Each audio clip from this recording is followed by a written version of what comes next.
Welcome to our series on the 12 Apostles, where we explore the lives of the ordinary men who became extraordinary messengers of faith. Today we begin with Chapter 1, Simon Peter, the Rock, from Denial to Devotion.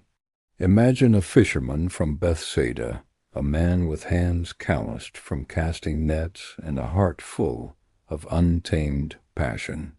This was Simon Peter, strong-willed, often impulsive, but fiercely loyal.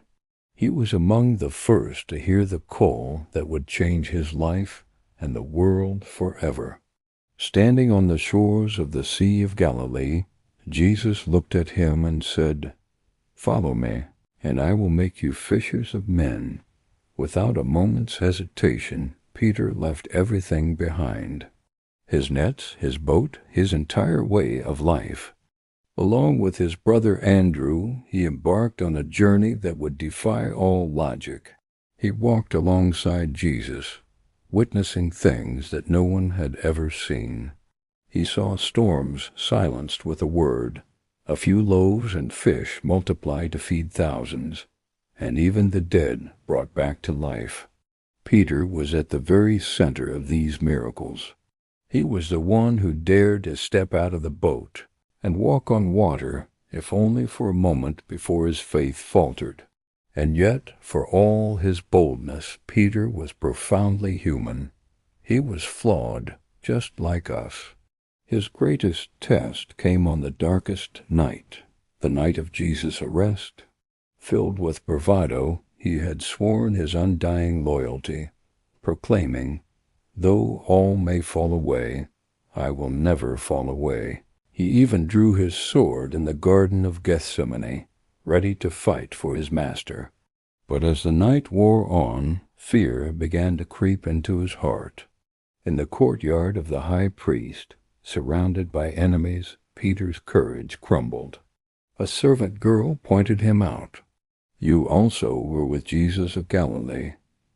"I do not know what you are talking about," he replied, his voice shaking. Twice more he was recognized, and twice more he denied the man he had promised to die for. The third time he swore an oath, "I do not know the man." And then it happened. Immediately a rooster crowed. In that instant, Peter's eyes met Jesus from across the courtyard. The weight of his failure crashed down on him. The scripture tells us, "And Peter remembered the word of Jesus, and he went out and wept bitterly." That moment of bitter weeping could have been the end of his story. Crushed by guilt and shame, he could have vanished into obscurity. But that is not the way of grace. After the resurrection, Jesus sought Peter out.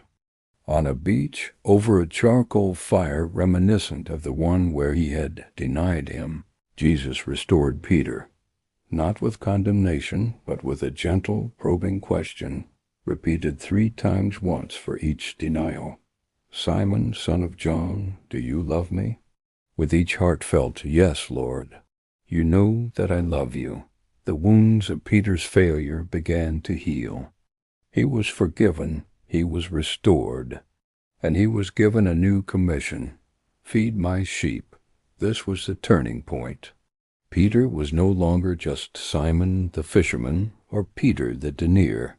He was Peter the forgiven, empowered by a love that was stronger than his failure. After Jesus ascended into heaven, the Holy Spirit descended at Pentecost, and Peter was transformed. The fearful man who had cowered in a courtyard was gone. In his place stood a fearless leader, the rock upon which Jesus had promised to build his church. He stood up in the heart of Jerusalem and preached with such power and conviction that 3,000 people believed in a single day. Miracles followed his ministry. He healed the sick and preached the good news with an authority that astounded everyone. Peter's mission wasn't confined to Jerusalem. His journey eventually led him to the heart of the Roman Empire. In Rome, the fledgling church faced intense and brutal persecution under Emperor Nero. Tradition holds that Peter, as the leader of the Christian community there, was arrested and sentenced to death by crucifixion. But even in his final moments, his humility and love for Jesus shone through.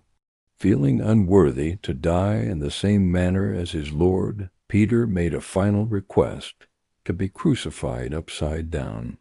His executioners granted his wish.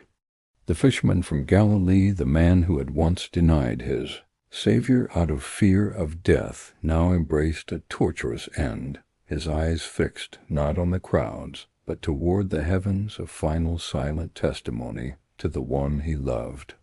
Peter's life is a powerful story of human weakness and divine strength. It teaches us that failure is not final.